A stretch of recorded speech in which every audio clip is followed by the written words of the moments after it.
Welcome to the Grappling Grappling Rewind Podcast. Welcome to this week on the Grappling Rewind Podcast. On this week's show, we are going to recap who's number one, Pedro Marinho versus Lovato, with all other matches on that card as well. We are going to talk a little about the main event for Subversion, the event out of Australia. We're going to preview we're talking about No-Gi Worlds a little bit, but we're going to preview the UFC Fight Pass Invitational, headlined by Nicolas Margali versus Felipe Pena, and Nick Rodriguez versus Yuri Samos. Also talk about a couple other matches that happened this weekend. As always, in the show, I'm your host, Maine, my co-host, Miranda. Hey, Miranda. Pretty good, how are you? Doing pretty good. We also Arte Suave this week as well, with Keith Krikorian and Cashinho. Two different matches so happy on that card. You said that name for me. Yeah, you're like, hey man, I know it's Elizabeth Clay's coach. I know who he is. I can never get his nickname. I was like, it is Cashinho. I did it phonetically in the you text did, message. and I still didn't understand. Cashinho. Yeah, I still didn't get it. This many Do you know years. what that means? What? Little chin. Does it really? Yes, it means little chin. Huh. Oh, yeah. In Portuguese. Before we get into the rest of the show, big shout out to all the folks, mainly from Australia and New Zealand, that last week sent us tons of messages on how to say Reis's last name. Last week we butchered Reis's last name for ADCC trials. We kind of butchered his last name too. Oh, okay. But I appreciate, we got a bunch of messages, and I'm always really surprised when we solicit for like name pronunciation messages and get as many as we do. So thank you to everyone. I'm sending some folks out some stickers that sent us DMs and helped us with that. I really, really do appreciate that. I love to be able to highlight the athletes, and a big piece of that is getting their name correct. So thank you very much. His name is Reis. If you listened to last week's show, this is a correction. And again, big thank you to the Grappling Rewind community and the folks that listen to the show every week for those DMs to help us be able to better highlight the athletes and talk about that stuff. Big news this week. Did Gordon Ryan getting pulled out of everything? That was last week, right? That was announced last week. We talked about that last week. Yeah, we talked about that last week because we didn't know exactly who was going to go in for it. Oh, yeah, and I'd mentioned that Bodoni was potentially going to fill in versus Gordon for Hulk. I'd mentioned it once, and then that ended up happening and coming to fruition, as always, the day after the podcast came out, so we couldn't get a chance to talk about it. How it always works. Yeah, as always, we record on like either a Sunday night or a Monday night. 95% of episodes, like 1 or 2 episodes a year, will be outside of that window, and then news always drops Tuesday morning. It's like, oh, cool, the podcast is out or recorded, and so we can't play corrections for that. But that was, we talked about that last week. He is still, Gordon is out of the matchup with Pena, and he's been replaced by Nicolas Margali, also of New Wave. Do we have any other news this week? I don't think so. We had some stuff announced. We'll get to it later. We have a ton of stuff to matches to talk about this week. If I think about news, I will bring it back into the show. Yeah.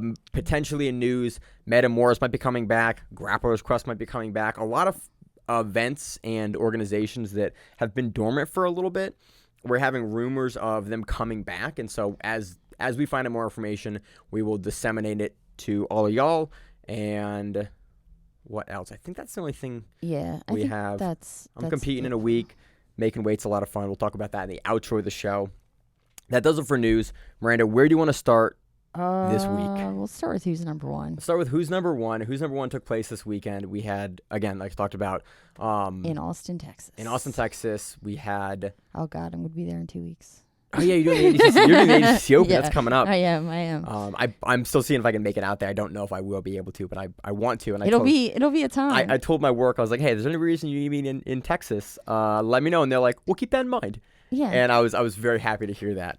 Where do you want to start with this, Miranda? This was there was some great matches on the card. There were some slower matches on the card, but overall, the first time I watched to the card, I was like, it was okay. And then I rewatched it to take notes for the podcast, and I actually really enjoyed a lot of the technical pieces in a lot of these matches on the rewatch. I'm going to be super selfish, and I'm going to go with my favorite match of the night, which was Mica Galvao versus Kody Steele. Hell yeah. This one was for the welterweight belt that Mica Galvao has. He took that belt in the 4-man tournament that was kind of a 3-man tournament after Andrew Tackett beat PJ Barch and then was injured. Andrew Tackett actually in an interview talked about, not to cut you off, talked about this week and talked about that injury in backstage. And it was a really touching, he gave an interview with someone, I couldn't tell who it was with, where it was like, as he was not being able to like take the match, Mica Galvao walked up to him backstage. He's like, hey man, I don't want to fight you when you're injured. I want to fight you when you're healthy and good. So it's like, if you're injured, I don't have the match. Then PJ goes and gets gets knocked out and then gets armbarred. And Mica Galvao takes that title. So this is his first defense against Kody Steele. spoilers, Mica Galvao is very, very good. He wins over Kody Steele. He now goes on to face Nicky Ryan. Yeah. And I'm very excited to talk about that preview for that matchup when we get closer to that. I think that's in February this year. Yeah, I think so. Is when that card is coming up. By the way, Flow Grappling and all the grapplers on this card, for the most part, did a great job in their post fights of making call-outs. Yeah. I love that. Please, people, keep doing that. It gives us stuff to talk about and helps kind of us talk about the narrative of where these divisions are going. And it's not just whoever's in front of me, which is always very hard to assign story to. And it's a little bit easier than stuff like One, where you have to worry about contracts and all that kind of stuff. Where you're like, I don't know who they can bring in because they have to put a contract on somebody to bring them in. Right, for long term. So, Mica Galvao, what do you say about his performance here? Dude, I never really thought about trying to snap someone into like a front headlock position and then suplexing them backwards into a mounted guillotine. That looks so fun. I do the roll up to like if I get you roll them with like Sumagaeshi or something like that. I like fall over. No, I just do the roll up to a mounted guillotine. You know when you get their head back and you just roll up onto them.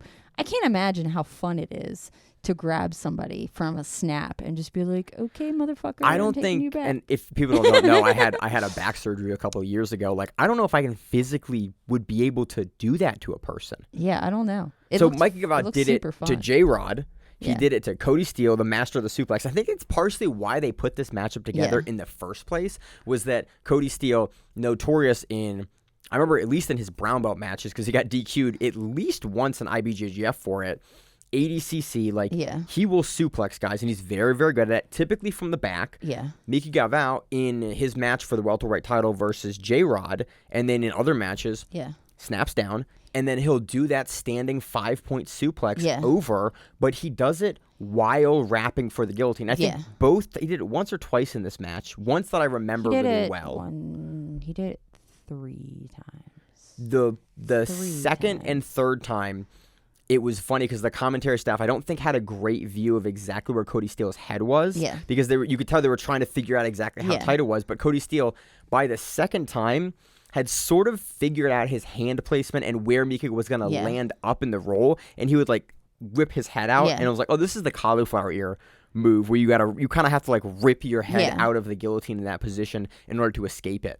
Yeah, well, he wasn't really given, like, your other options are what? To sucker drag out. But you can't do that because you're getting flipped on your back and then mounted. You don't have a lot of options. You have to. You either go to your knees and then Mica Galvao spins around you. But if you go to your knees, he was taking you over from your knees. Because both of them were like basically both on their knees. In 4-point stances, and he almost. Freaking would just chuck them behind him. Yeah, it's one of those moves where, from a physicality perspective, like I don't know how you counter it. I know, and obviously freestyle and folk style wrestling will have like counters to this, but as how do you teach a regular ass jiu-jitsu guy to counter like that? Behind you, there's ways to counter it by like using your legs to block their legs. You know what I mean? Like hooking their legs and stuff like that. From this, I mean, you're literally getting into a front headlock and they're chucking you over their back. Like, I don't know how you defend that because like you're getting thrown by your head. Yeah, we rarely come across positions and techniques on this show that we haven't like talked about it nauseam or seen a whole lot. Like this is one that we don't, at least until Mica Galvao came across, we just didn't see guys do it. It was like occasionally once or twice a year you'd see a highlight of someone doing it in some local tournament, like a Grappling Industries or something in Brazil. Different. Like, or you get lower level people doing it. Not at like a high level who's number one title fight. You know, now we have to kind of think about, okay, his division now has to deal with this technique. What on earth do you do and how do you counter that? Do you just prevent him from getting to that suplex position, or because he's going to be able to snap you down, especially at welterweight? He has the speed, he has the drive. He's going to get you in that collar time to be able to get down. I guess it's a hand thing. You have to fight the hands out and open. You have to fight the hands. Because he has to do it from a lock. Because he's not doing it from an open hand position. Because the other thing you have to think about is he's doing it because they're all like kind of crouched over and they're all shooting on him, right? Because he grabs it from the shot and throws it. So didn't he snap down once? He snapped down, but he's also using them being lower. Yeah. Because like he's gonna Kody Steele's going to come in lower than like a judo guy who's going to be postured up. Yeah. But I think if you come in postured up to him, then he probably has a whole different ball game. Because he's not going to do that to somebody. He has Uchimatas, he has throws, he has a bunch of drag-bys. So I think this is just like what he's come up with wrestlers. Because maybe, that it's just so funny. We've never seen any, at this level, we've never seen anyone employ this. Yeah, it's just fun. It's fun to watch. And the whole match was fun because there was a lot of sequences. Cody Steele swept him at one point, and Mica just landed on all fours and was like, ha, ha, ha, and just got back up. That was wild to watch. It was a clean foot sweep. And so I think it was the match where, so there's a judo term for the foot sweep. And for some reason, and it's not the Dayashi Burai, because Dayashi Burai is going to be same side foot sweeping through. It is the long version of that for the opposite side foot where you kick through as they step across. Yeah. And it tends to end up like a wheel throw, but it's a foot sweep. And I'm blanking on the name of it, and I'll get the name for next week's show. Yeah, but it's not Dayashi Burai. It's the other foot sweep that chalks the front side leg across. Yeah, I saw it it's a wrestling four times this weekend. But it's what wrestling. It's a wrestling foot sweep. Is it really? Yeah, they do it in wrestling. Oh, that's funny. It's a wrestling move. The way that Steele threw it looks straight judo. I want to say it's the same sweep that what's her name? Female wrestler, Olympic team from Jersey, blonde hair. She like salsa dances. Mica Galvao's girlfriend? No, there's another girl, and I can't think of her name right this second, but she does it every single. Not Marinho. Oh man, Helen. You're looking at me for help, Miranda. Like I'm going to be able to help you here. You are much more the wrestling fan than I am. I'll watch wrestling occasionally, but Maroulis, Maroulis. Helen Maroulis. Helen, okay. Okay. That name sounds familiar to me. You know who she is. She wins everything. Oh yeah, okay. Yes, I know who she is. It's like you get like a collar tie, and you kind of sweep them the direction they're running. You kind of push them by and take the legs out. Similar to that. And judo did it with the gi and the same side. Yeah, but it's a wrestling. It's a wrestling move. But I mean, a lot of the wrestling moves in the judo, which would make sense that Steele would have that. Yeah. But it was good. Kody Steele was able to put up, had the dog in the fight the entire time, but Mica Galvao just looked 1 or 2 steps ahead of Steele in every single one of these exchanges and pace. And he repeatedly got Steele down. He would get past his guard. He mounted him. He was able eventually to get to his back and able to trap the arm. The flexibility that Mica has on the back is pretty impressive too, because he can quickly, and what he did here, he quickly trapped the arm of Steele, and then he was able to punch down with the other hand so that Steele was left with nothing to defend his neck, and then punches over, and you see Steele bite it out and try to gut it out and turn his hips to the side to escape the back, but he just can't, and Mica is so quick in those sequences. It's wild to see him being able to have that speed at welterweight and have the flexibility and have that kind of dynamic style of play.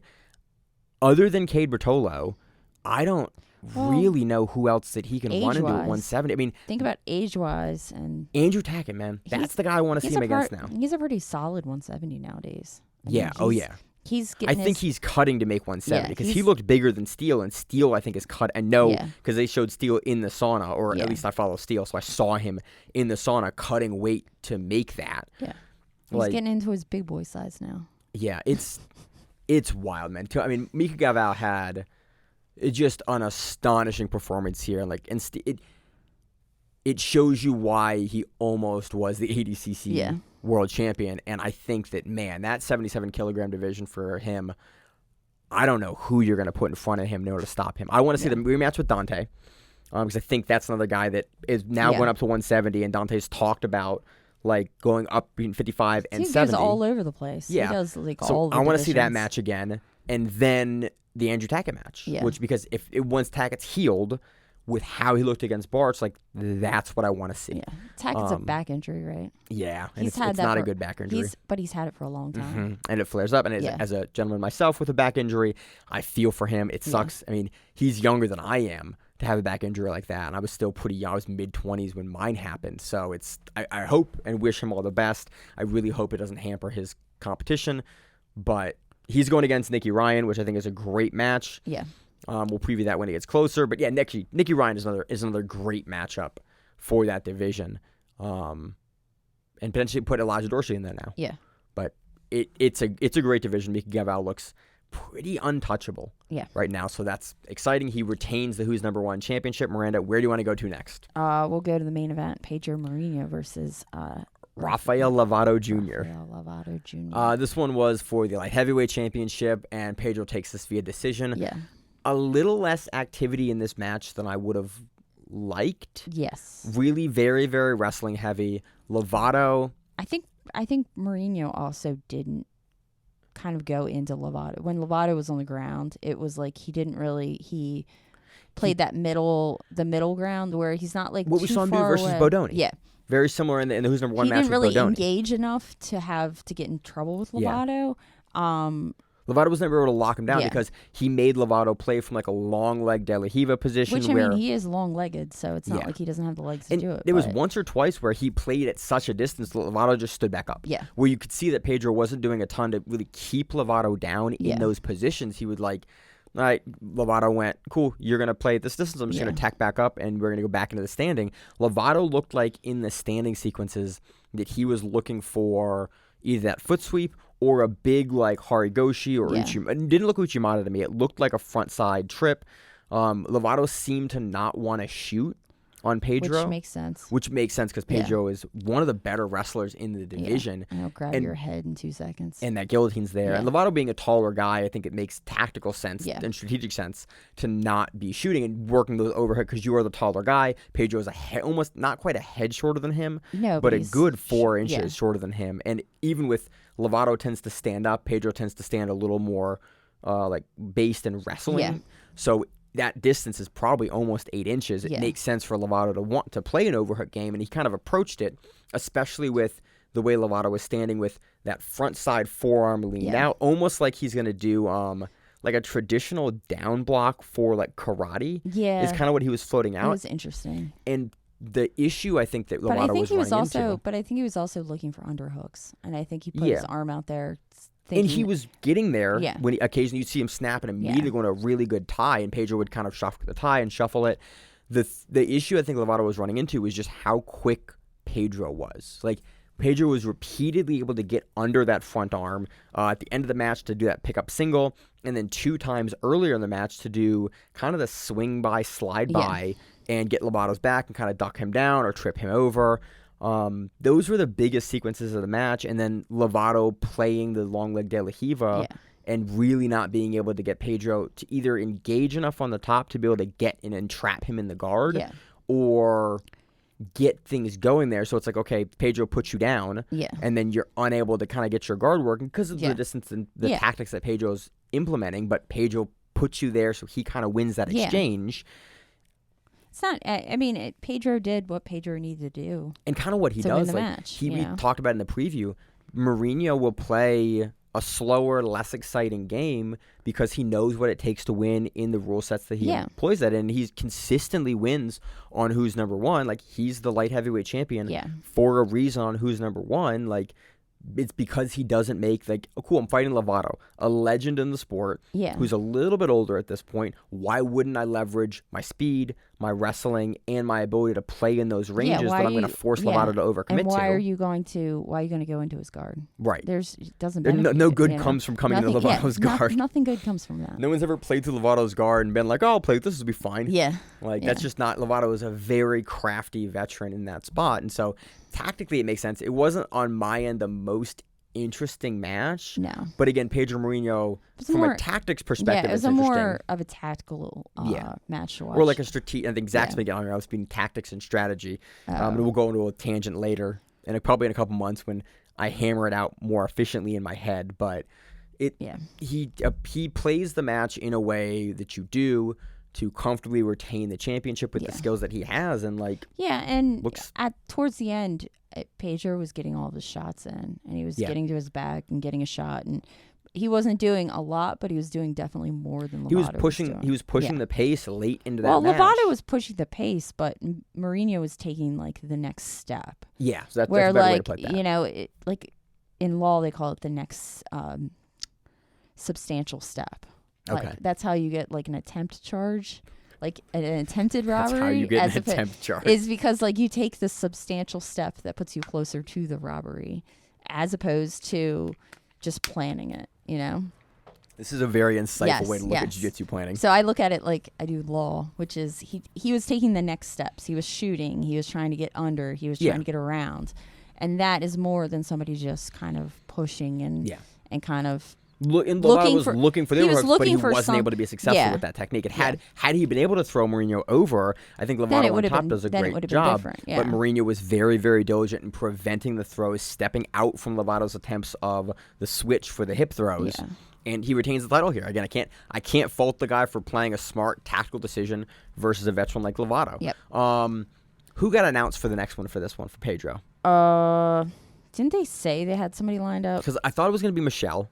Yeah. And then I thought he was lined up next, but for some reason I don't remember it being Michelle. So Pedro called someone out, and I forget who it was. I couldn't tell who he called out. I think I was sad. I was sad too. Lovato I was got sad. beat, Lovato lost. I watched, and then they were looking at. They kept on showing him on camera, and he looked so sad. He looked like he retired. And I was like, "Fuck." Because he like touched the mat. Yeah, I know. It looked like he had retired again. He didn't. I mean, he's retired how many times now? 3 or so. But again, I love seeing Lovato out there. I will watch him and talk about him competing and analyze his competition until the day that he decides to stop doing it. Always a pleasure to watch him. Great guy for the sport. Literally a living legend. I don't remember who he called out. Cool to see him taking on Pedro here. But yeah, I couldn't tell who Pedro called out at the end. Again, if Pedro wants someone, it was also like 1:00 in the morning, and I was tired. Late. I want to go to sleep. If Pedro wants someone, I hope they make the matchup. Again, if you're the champion and you want to face a high-level guy, I hope that Flo puts it together and puts that guy in front of you. Next match, let's talk about Diogo Pato versus Diogo Reis. This one was a ton of fun until a very weird ending. Yeah. Fuck, this is going to kill me the entire time. I'm going to call him, let's do it this way. So Baby Shark and Pato. We have Diogo Pato Olivera, Pato, who was trying to take the title from Diogo Baby Shark Reis, the ADCC champion.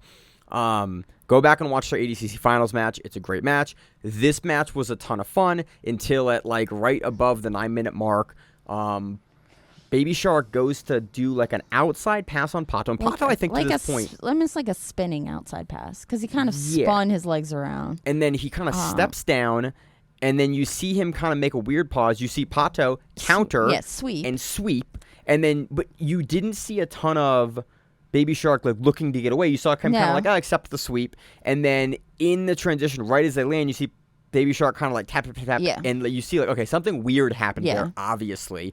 What my guess is, they didn't really talk about it on the broadcast. No, they said knee. What my guess, knee. But I mean, that's all they said. What my guess is that he, in that passing sequence, he twists his knee, hurts his knee. Yeah. He goes, something's wrong. Pato's sweeping him. He goes, I'm not going to try to fight this on my knee. Let me see, because I can fight from the bottom if I need to, because I'm Baby Shark and I'm that good. Yeah. He takes the sweep. He realizes that after he's taken the sweep that he is injured. Yeah. He taps, and then that's the match. It's something. It's sad. It's unfortunate. It's unfortunate that it ended like this because it is.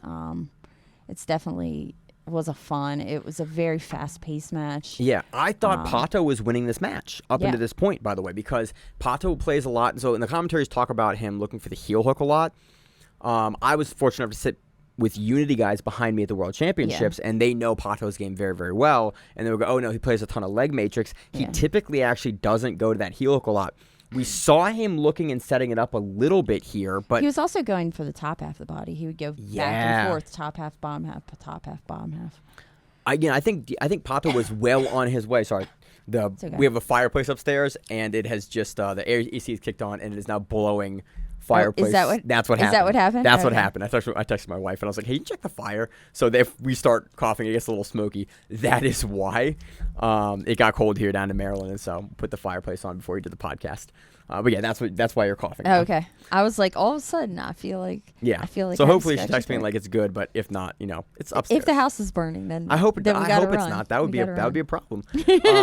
I thought Pato was well on his way to winning this. I was really impressed with the leg matrix back takes, and even the way the Baby Shark was defending it consistently. Like, he would look to counter and take the back and work off of that. Pato's guard here looked next level. Yeah. Like, I was extremely impressed with the guard work here. Diogo was doing a really good job of like grabbing feet and ankles and controlling feet and ankles so that Diogo, because he can't really invert to go behind you or do anything if that top leg is taken care of. Yeah. You know what I mean? So he at least, he was controlling him pretty well. I mean, Diogo was still getting a lot of different submission attempts off. Yeah. But Baby Shark was at least blocking a lot of things and not really allowing him to get a good bite on anything. Yeah, nothing looked super close. There was one heel hook that got a little close. There was some dueling foot. There's some dueling toe holds there, which I love to see. Yeah, but they're both smaller gentlemen, and they're both super high level. It's going to take a lot, like in the straight position. They've gone against each other a bunch of times. I always forget about how many times they've gone. I know the ADCC one, but I always forget. I'm almost positive I watched them go against each other in the gi at Pans. And they did the dueling single legs where they both had one leg up. Oh, that was and them? they were like bouncing. I think it was that match? I think it was the two of them. Okay, I'm almost positive it was the two of them. I thought in IBJJF they were weight class apart. I thought they were together, but I could be completely wrong with this. But I thought they went against each other. You keep on talking as I look. So as I it is unfortunate to see the title change hands via injury. Again, with Pato's performance leading up to it, I'm not that upset. But again, I do really hate to see championship matches ended via injury, just because you always kind of wonder and like. Had it not gone, like, could Baby Shark have come from behind at the end? He very well could have, and he tends to come on late. Because it wasn't like it was a blowout. No. Because it wasn't. Yeah, it was a very close match. It's unfortunate it ended via injury, but again, there are some really, really fun matches for Pato to have, and so, again, I hope that Baby Shark heals up, Pato takes a match. It was the two of them. Oh, it was, okay. He lost by an advantage. Yep. Yeah, they had this weird, dueling. We talked about it on the podcast. Yeah, they had the dueling. They both had a single leg, and then the other, I forget who picked it up. They were bouncing and just bouncing. They both had a single leg on each other, and it was like, this is a weird scramble. And because you can't scissor leg takedown, there's really weird counters to it. And because they're both so balanced that they stayed there. Normally somebody falls over. Yeah. But anyway, they've seen each other quite a few times, I believe. Pato takes it. I would love to see Pato have a match. I'd love to see Baby Shark heal up. Yeah. Hopefully, Baby Shark's injury is not really bad. I haven't seen what it is yet. Yeah. Hopefully, it's just like, sprained my knee. Hopefully, it's not, I blew out all my ligaments. Yeah, but it could also be like he had an injury coming into this, too. Yeah, which is very frequent for these guys, especially, champion-level guys. That happens. So, unfortunate end to that. Let's move on to Giancarlo Bodoni versus Lucas the Hulk Barbosa. This was a late replacement. Bodoni and Hulk, ADCC Finals of 2022. You go back and watch the match. Bodoni takes that match via rear naked choke. Bodoni takes this match via decision. He shot more. He had shots. He did more. He just did more. There was not much more. But he did more. There was 4 times that he at least had a same thing as the main event. He was just doing that last step that was a little bit more than Lucas. It wasn't that Lucas wasn't setting things up. It was that Giancarlo was more willing to put himself in a shit position to at least try. And who's number one? That's what you want to do. Yeah. That is the criterion. Who's number one is activity, aggressiveness. Yeah. Those are 2 of the biggest criteria for who's number one. It looked like he was going for low singles into Iranians. Yeah. And then at the end he got the Iranian, and Lucas was completely upside down on his back, and I was like, holy crap. It was very funny to hear the commentary staff talk about explaining in the Iranian. I was like, okay, the Iranian is here. We get the legs, you come underneath. Yeah. Well, I think you on the podcast, I want to say within the last 2 months, explained it to me, or it was on a pre-show we had. Because you were like, Maine, this is an Iranian. I was like, I know what that is now. Yeah, well, because somebody taught me that a long time ago to go under people, and I was like, oh, this is kind of cool. And you can do it you can slide through it some people teach it that you slide the front leg through, and then you kind of just pop them over your back. And some are more like you just kind of walk between their legs and shuck them And that's up. sort of what Bodoni was doing, because Hulk was doing a great job sprawling even, and Bodoni was not taking a big angle, and Hulk was ending up very square. And so as a result, if Bodoni can get in the commentary, both Ricardo and Sean did a great job of explaining the technique and kind of tactics of what Bodoni would need to do and what Hulk would need to do to stop it. And I thought it was very insightful commentary. Oh, it was. And then at the end, as timer expires, Hulk kind of, it seemingly almost doesn't defend it as hard, and Bodoni's able to lift him up. But at the same time, like, in all honesty, it's not really a good look to not defend at the very end. Yeah, it was like that doesn't. It was odd. But maybe Luke. I don't know. It just, I wouldn't have given him. If that was me, I wouldn't have just went over at the very end like that, because that's almost like you're giving up the match. At that point. It was. You're almost giving him the takedown, almost like you still hooked onto him, so it's not a takedown. But man, he got under you and flipped you up. It was close. It's not a good look. I would have loved to see these guys with a full camp. Yeah. But I really do appreciate again ADCC champion Bodoni coming in, having the rematch with the guy that he beat at the World Championships. It was a less exciting match than I would hope. But again, when you get high level guys on 6 days notice, 5 days notice, I can only expect you to have prepared, especially with that camp, the New Wave camp, liking to prepare so specifically for their matchups. I'm sure Barbosa was thinking about going against Gordon. He wasn't thinking about doing an entire wrestling match. So I can't fault both guys of hey man, they both took a super high level He thought he was going opponent. to go against a guy that would sit immediately, not somebody who was going to actually wrestle. Exactly. And look at Gordon and Barbosa's first match, like a very different kind of, or a similar kind of match to this, but you can see sort of how Lucas approached this kind of similar to how he would approach the Gordon match, and less like he approached the match at ADCC. But again, he did stifle Bodoni, and in ADCC, Bodoni was able to choke him. Yeah. So, again, I would have loved to see more from both athletes, but Bodoni does take the decision on that. Next one, quick one. Luke Griffith defeats Roosevelt Souza via heel hook, just under 3.5 minutes. I was shocked not shocked is the right word. No, I was shocked. Maybe not rightfully so. But that Roosevelt Souza entered the legs so much with Luke Griffith. I did not expect that. And you can hear in the preview of last week, me not expecting that. I expected this to be a slower match, that Roosevelt looks to slow it down. I was completely wrong. And when Souza, K-guard to 50-50, I was like, oh, he's going to try this. And then Luke was like, oh, fuck you. Heel hook. But he had, 4 or 5 different sequences. He pulls early on Luke, which I thought was interesting. And also, one point to note, at one point he has Luke Griffith in his guard. And Luke Griffith goes and does his full guard. Full guard. Yeah. And Roosevelt Souza is 6'4", 240 or something, 220. He's a large, strong gentleman. Luke double posts in his armpits and then stands up with him in his guard. I noticed that. At speed. I noticed it, and I was like, holy crap. And I looked at that and I went, Roosevelt Souza is not a small man. He is a big, very comparable sized heavyweight. He just deadlifted and I went 200 and something pounds. Oh, I just thought about this now on the show. 250-ish. He deals with both Gordon and Big Dan. Yeah. Who will both willingly play full guard and half guard on you.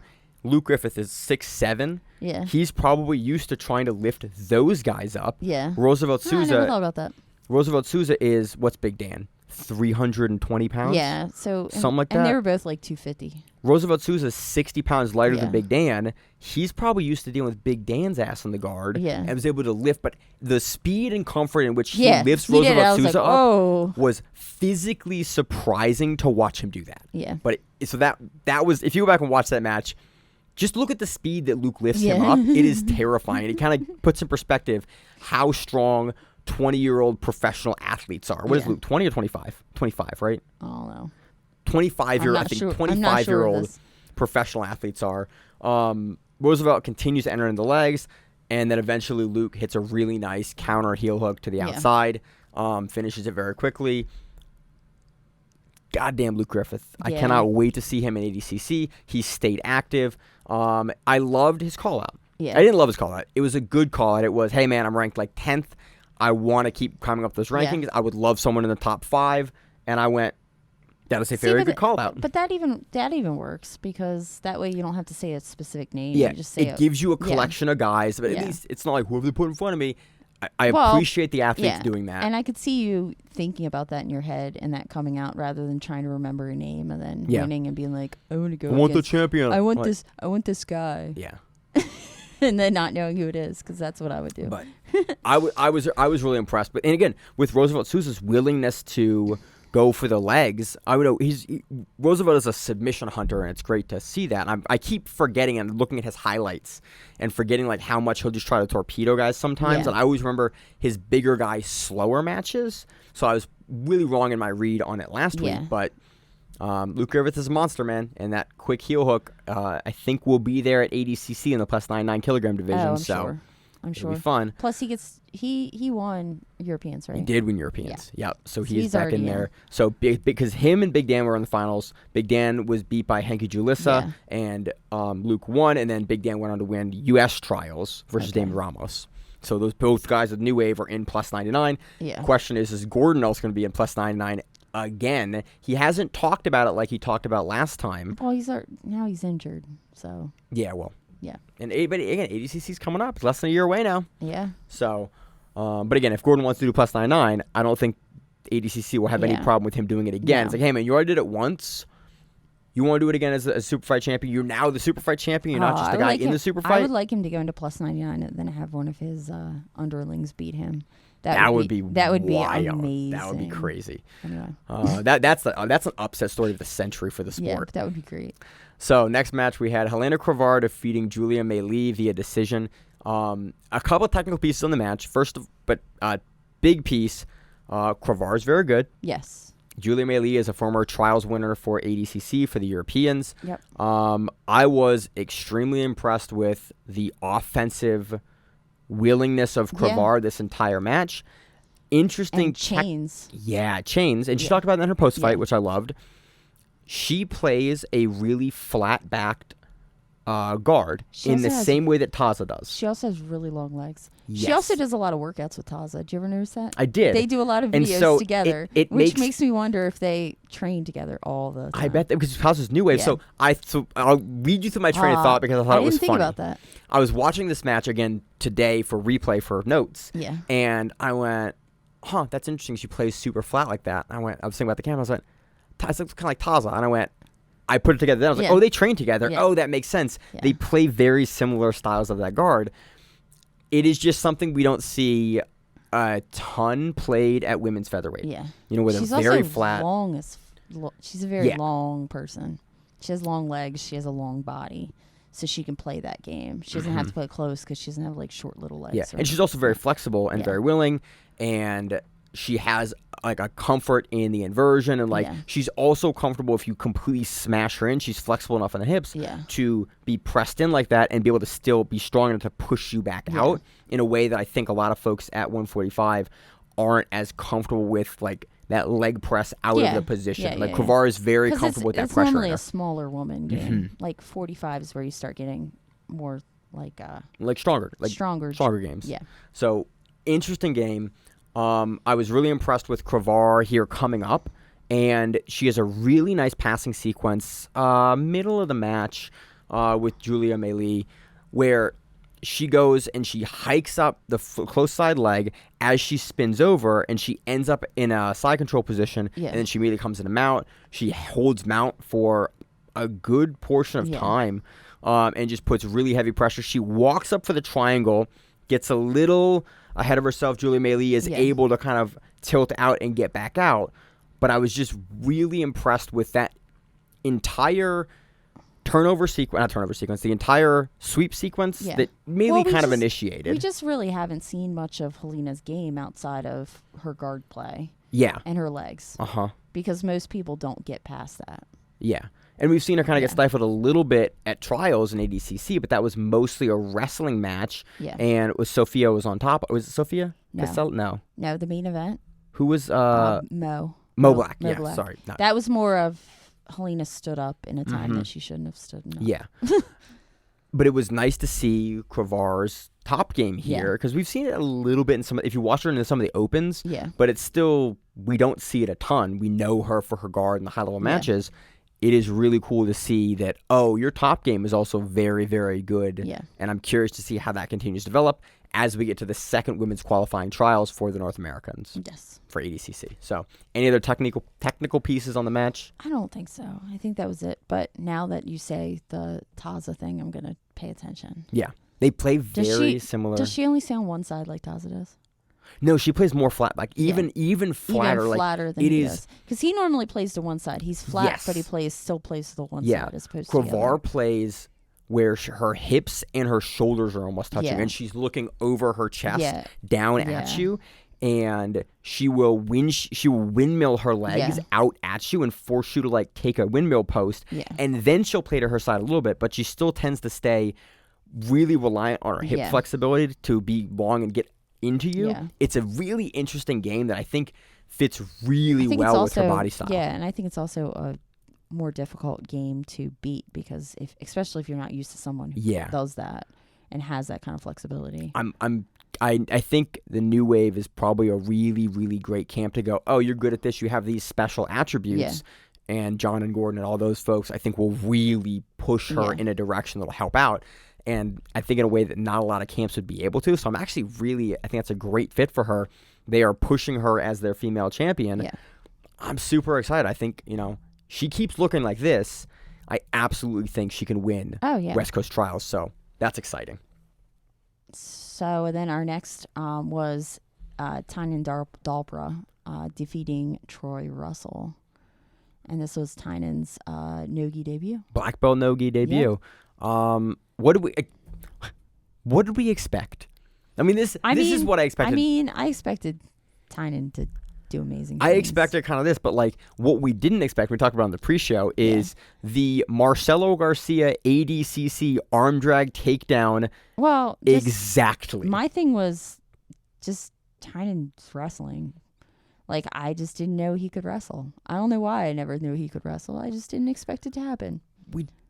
We've seen him hit some nice sequences, but like this versus Troy Russell, the wrestling sequence that he gets the match down with, I think he can get anyone in his division down with. Oh, yeah. Like it was the Mendes brothers post arm drag to single to like he turned the corner and took the single down. And it was he hit it at an angle that you just can't defend. You physically are unable to stand as someone drives you over that angle because your feet leave from being underneath you. Yeah. The Mendes brothers posted a thing on Instagram that is Marcelo hitting this exact sequence, and then you flip, and it is Tynan hitting this exact sequence, and you're like, "Yep, that's 1 for 1." In the presser, Tynan was talking about Marcelo, and that's who. Even in commentary, like I think Ricardo, brought up like that exact sequence, and that's one of the reasons I love hearing Ricardo on commentary because he has such a good wealth of knowledge for those older matches at this point, and remembers those sequences so well, and like to be able to slot that into that match was just great. Tynan gets past, gets the mount, crushes the mount, plays a really heavy, tight, controlled game. Yeah. Eventually looms over, gets the arm, finishes an arm bar. But he doesn't do like your typical. He gets both the shoulders above the head. So he like gets both your arms above your head, which I mean is a horrible position to be in, and you don't have any ability to buck at that point. To have the balance. So the most striking thing about this match was two things. A, the wrestling was like, okay, cool, dude can wrestle. That's good to know now because I think he'll get the ADCC invite. Yeah. And looking like this, I would love it. Like this is 2024's Margali, where it's like, oh, I'm a gi guy. I'm gonna make a debut, and not quite because Tynan's done no gi before, but like this is very much the X factor of like, can the gi guy do no gi? You're like, yeah, man, the best guys in the world take the gi off for a couple months, and they look like the best guys in the world still. Not a lot changed. He plays still the slow game like it's in the gi. Yeah. With that control, like at no point, kind of Mica will play a really fast no-gi style game, and he does that in the gi as well. Yeah. The Rotolo brothers will both play a fast game in gi and no-gi. Tynan plays that slow, grindy, old school game in a way that not a lot of guys at middleweight will play. Like kind of, it's almost reminiscent of the way that Gordon will kind of grind through guys, where it's like I am 2 steps ahead and I'm walking through the positions, and at no point are you going to have the opportunity to move me or escape or get out. I'm going to walk up to what I want. I'm going to do it in kind of a nifty, very specific way, and then come off and finish what I want. He always got like a triangle armbar. Yeah, almost. He had a triangle, then he slid over an armbar. But could you imagine like Tynan versus Mica? Because Tynan's only like 10 pounds heavier. I think 15 now. Still 15 pounds. Come on now. Yeah. If Mica's that good, he can go up 15 pounds. Oh, that'd be fun. That's a really good match. I'm just saying, like, Mica's good enough. He could go up 15 pounds. There are so many super exciting matches for Daupra and No-Gi. I just think Daupra needs a little bit more time. I would, and that's the only thing. That's where I'm going here. They should protect his career. And the AOJ guys are, and they talked about that in the post fight. He's like, talking about my team. We have a crafted career. And I was thinking about this. We've talked about it, but it's been a couple years on the show since we've talked about it. Boxing, it's very common. I'm going to be talking to like a general combat sports thing here. Boxing, it's very common to have guys not protected, but padded, and given very specific matchups as they climb the ranks. Like, hey man, this is a veteran. He's going to test you hard for 5 rounds, and he has this. MMA is the same way. They have certain more so nowadays. Yeah, they have certain gatekeepers that you have to kind of pass. Hey man, this is a long rangey guy. This is a veteran guy. This is a fast guy. And you see guys have these tests throughout their career. Hey man, this is going to be 8 rounds now. And like, it's a very common established thing in boxing that we don't see very often in grappling, except from the big camps. Like New Wave guys do it. Atos has a little bit. That they protect AOJ. Protect their. Well, you build your fighters up. Yeah. I mean, Abate. Like, you build your fighters up properly and give them tests that are like, hey, it's a test. And it's like, it is a hard match that you have to get through and deal with. I hope that they kind of do the same thing with Daupra. I think he's on a level where in a year we can see him in ADCC. And like come August, we can see him there and he'll be like in the mix with it. I would love to see him on 3 or 4 who's number ones in those time, kind of exactly what they did with Margali. Where it's like you give him a series of guys that are steps until you get to maybe an older legend guy that still is a monster in No-Gi. I hope they have that same path for Daupra, because watching Margali make the transition into No-Gi was spectacular in 2022. But watching Daupra one day go against Galvao would be fun. That would be an awesome match. I'd love to see it. So that was the main card for who's number one. Talk a little about the previews because we're already running a little long, but it's my show. We'll do what we want. And we just started the first. It's our show. We do what we want. It's going to be a longer show this week. Sorry about you guys. I pay the hosting. It is what it is. Owen Jones versus Dominic Mejia. This one was really spicy leading into it. I'm a huge fan of both of these guys. If you don't know the history, go back and watch a little bit of the press conference. Dominic Mejia took second place to Dorian Olivera at under 66 kilos for ADCC North American trials. Owen Jones took out Ash Williams on his way to getting the plus under 66 kilos for European trials. And there was some great banter back and forth with both of them. Owen Jones is a monster, man. He's been at B Team for like a month now. Dominic Mejia is at New Wave, and he just moved to New Wave. Owen Jones came in early for this one, spent 3 or 4 weeks at B Team. Looks really good still, again, and really shows that those European guys, as much kind of shit as Mejia gave him in the press conference, of like, that's the JV version. These guys are really, really good. Again, I did like the banner. Usually I'm not a fan for that.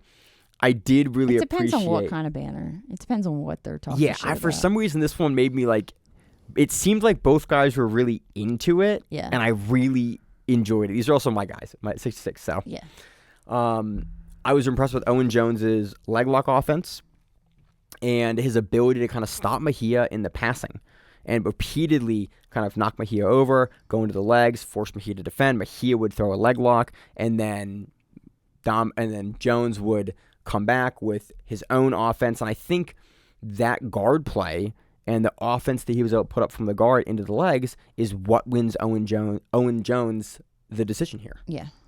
It was really just he prevented Dominic from being able to get around him and really start throwing up a ton of his own offense. I'm curious if these two were to wrestle, how that would look.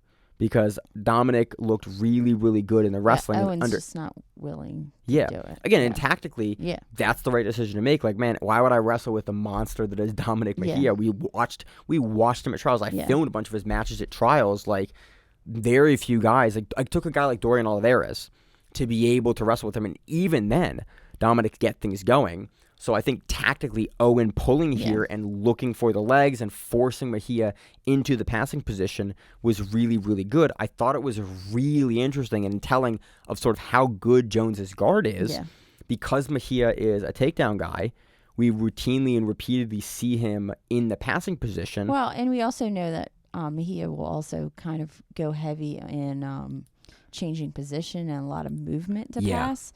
And using that movement as opposed to really using like a grindy pressure, like a grindy, or like a complex, more, I don't know, like a slower, nuanced, more style of passing. Yeah, it was cool to see that Jones was fast.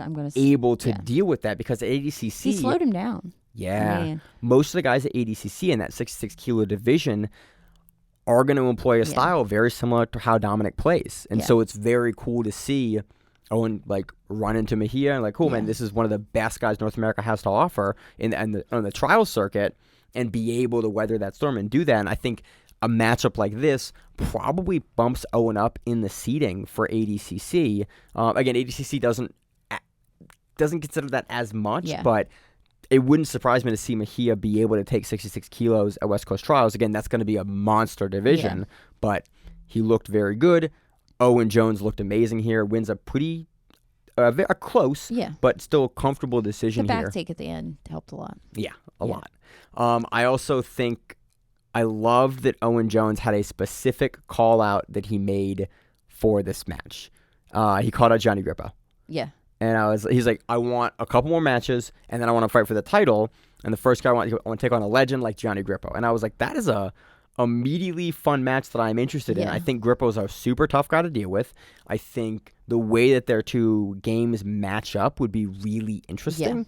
And you can go back and watch like Dorian Oliveras versus Johnny Grippo at trials to see like Grippo's modern game and like where he's at now. I think it's a really, really exciting match for Owen Jones, and I really hope that Flo puts that match together en route to potentially setting up Owen Jones for a title, or really getting Johnny in there for more matches as well. He's one of the veterans at the low weight classes. I would love to see him brought into the fold. But he's still like in his 20s. Is he younger than us? He's younger than me. Yeah, he's younger than you. Is he really? He's young. I know he's younger than me. He's younger than all. Like, he started when he was like, what, like 16? Younger than that. Younger than that, something like 12, that. 10, something like that. He's been just competing. Oh, forever. he is younger. Oh, man. He does adult. I mean, he does adult black belt. I want to see the match. Again, whenever a fighter that has a great performance says a guy, I want that. That's the match I want. Yeah. Like, hey, man, the storyline's made for you. He wants it. Set it up. So I think it's a great match for him. We had Reis I'm gonna mess up his name. Lefevre defeating Esteban Martinez by decision. This was a lot of fun. This was Esteban chucking the kitchen sink at Reis, and Reis being able to catch Esteban and slow him down. Yeah. And repeatedly gets Esteban on the crucifix as Esteban tries to cartwheel pass over the omoplata. A couple of times Esteban hits really nice wrestling takedowns, and Reis is immediately able to get over top of Esteban and stop him. Yeah. This was just a masterclass in how do you deal with the speed of Esteban Martinez. It's like, well, you have to hold on to him. Grippo was born in 92. He's younger than me. Man, I was hoping he was like 36, 30. Nope. Nah. Nope. 32, 31. He's just been around. No, he is 31. He's 30. He's over, yeah. Yeah. He is a master, but. Masters finally. He's barely a master. This was really like how, if Esteban is going to play this style on you, and this is how he plays most of the time with the jumping triangles, the jumping arm bars, like being ready for that and being able to, when he jumps onto you, being able to slow him down, avoiding the sub, and then being able to slow him down. Because Esteban has a great style for who's number one, and that he's going to continue to throw activity at you. And Reis is able to take this because he's able to crucifix Esteban. He's able to get on his back for times. He's able to control.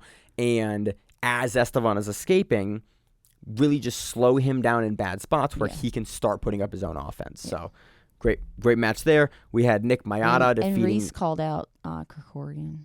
Oh, I did not see that. He did. I don't think he did on the show, but he did somewhere else because I saw it go back to Krikorian being like, it's so great that I get called out. Oh, that's what that was. Okay, because I saw Krikorian say that. I couldn't tell who had called him out. It was Reis. That's called awesome. him out. Again, make the match.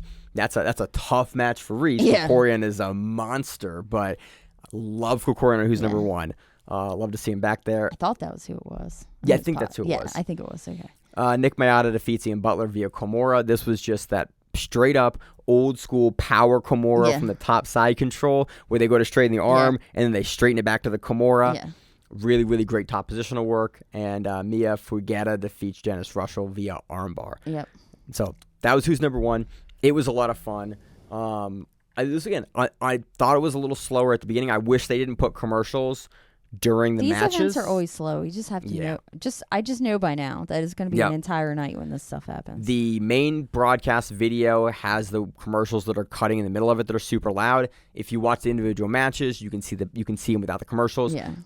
For some reason, the individual matches are really hard to find. I hope that Flow fixes their search because they don't have any match drop down. Yeah. So it's just like gi, no-gi, ADCC. I'm just like, hey man, this event isn't any of those. Yeah. Give me drop downs for pre-match, post-match. Yeah. Give me drop downs for interview and matches. It was like all their interviews first, and then it was like And I was like, I don't care about I care, but when I'm trying to watch matches, I wish that they didn't have the name of the event in the match because then it's everyone is Pedro Marinho versus Rafael. It's like that's not the match. Like don't just have Tezos who's number 121 in the title. Yeah. Don't also have another match name in the title for that match. It's just like a weird thing to look at. It's like too much information. Well, it's also like when I'm searching, all the matches are Pedro Marinho versus Rafael Lovato because that's the name of the event as opposed to the card. Like put who's number one and then give me athlete name and give me a drop down for match so that I can just go back and watch the matches, not interspersed with all the media they did, which is great, but it just makes it harder to go back and watch it. And as a person that pays for a premium service, make it a little easier for me. Like do what they did for Asian trials. Part it all out. Give me all the names, include the women this time, and give me a nice results list to look at with match link because they have results here, but there's no match links. But there was no match. So there's no match links. Come on, guys. Just amateur. So and also, I wish it wasn't. Also this weekend was the Arte Suave 30 in Arizona. 30, really? Yeah, it was their 30th event. Wow, we've covered them off and on over the years, and they have some really fun events. In Arizona. You want to talk about Cushinho first or Keith Krikorian first? We can go. Which you pick. You said Cushinho first, so we go. Let's go to Cushinho first. Yeah. This is a fun match. I think Arte Suave has a pay-per-view maybe or there's a pay-per-view link, but we also if you look hard enough on the internet, you can find matches. You can find some folks. Again, support events, paying out grapplers. The Cushinho match is who's his opponent? Rafael Roseno de Santos. So Cushinho versus Rafael. Yeah, Alliance Greenville black belt. The initial sequence here in the gi. The initial sequence here from Cushinho is super cool. Yeah. Cushinho's in the guard. He pulls lasso guard. He does a tilt sweep in the lasso guard and then immediately fires into a choi bar. Yeah. And then Rafael defends the choi bar. Cushinho goes to top and over 30 seconds. Yeah.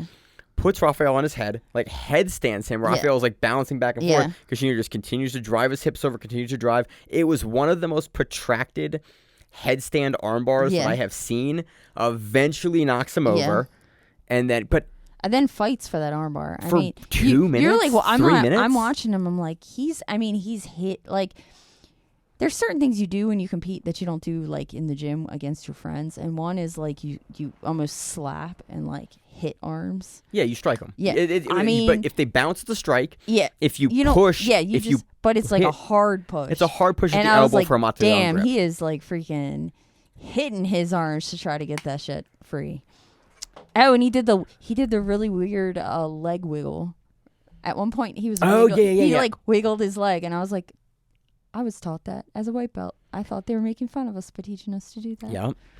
But yeah, he sits in this for he pulled out the kitchen 2 or sink 3 to try minutes. It might not have been that long, but it was at least 2 minutes of him just on this arm. Eventually, Rafael gets out. Yeah. There's a bunch more of the match that happens. The ending sequence I thought was really interesting. Yeah. Because It's Cashinho on top. Yeah. He goes for a topside toe hold on the free leg in the guard. Rafael extends and defends, and then Cashinho ends up with the guillotine grip behind the back knee bar on the finish, gets the tap very quickly. Yeah. And it was a great combination finish. Oh, yeah. That I thought was really neat. So if you find the match, again, I'm not sure how much it is on Arte Suave. Support those guys. The match was a lot of fun. And again, the beginning sequence and the ending sequence were just phenomenal jiu-jitsu in the gi from Cashinho. We don't get a chance to talk about as much gi as we used to, and so I like to occasionally highlight a gi match. And Cashinho's awesome to watch. I always try to watch his matches whenever. I wish he was on Fight to Win more. Yeah, whenever there's like a Masters event, because he does a lot of like IBJJF Masters. He puts on some amazing matches. I forget, is he? I think he was a 2-divisional champion at Fight to Win. I would love to see him back in the gi on Fight to Win, because he had some. I remember earlier, even the last couple of years on the show, us talking about the Fight to Win matches that he had, and there was always some really, really great like watchable and reproducible technique that I got from watching those matches, and it's just a master technician. Yeah. Always great to see. So let's move on to the Keith Krikorian match. For this match, Keith Krikorian was against, give me the name again.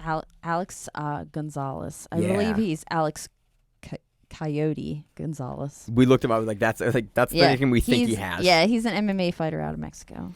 What do you say? Keith hits a really nice blast takedown. Yeah. He just kind of runs through like a single. It's a big enough mat. Yeah. But he runs him off the mat. ADCC style a little bit. Yeah. He gets him out right before the edge of the mat, and then forces Coyote to play a little bit of guard. Yeah. Eventually just hits essentially like a force to turtle. Yeah. And then chair sit back take. Yeah. Nothing was very... It was very simple jiu-jitsu, but super effective. Keith has the ability to make things that are very simple look simple when they're really not. Yeah. So, simple as in like it wasn't a huge array of positional changes. Oh, no. Simple, like the sequence itself was Keith got on top of the hips. He turned the hips to the side by hip pressuring in. He forced the turtle, and then he basically chair sits behind. And then gets a rear naked choke. Yeah. And it was like, that is what the world top level guys look like, forcing those sequences. And the video of it's great. It's super close up. You can see exactly kind of the pressure that Keith is putting on the hip. And the video comes from Keith's Patreon. And the stream for Arte Suave. It does, but that's where I got it from. Yeah. You're a Krikorian Patreon member. His Patreon will give you all kinds of fun stuff. He also breaks down his matches a lot. He breaks down other people's matches. Yeah, we don't talk about his Patreon a lot, but Keith has a really, really great like instructional. And for $100 a month, you can get feet pics.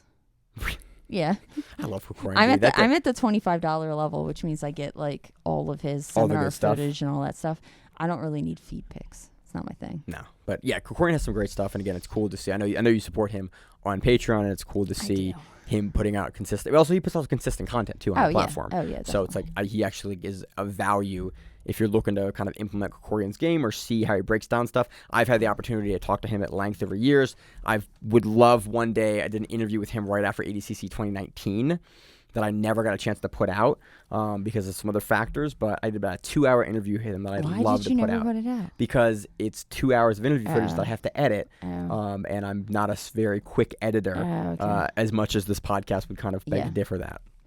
But yeah, great guy to learn from, and is really insightful in the way that he breaks things down. Yeah.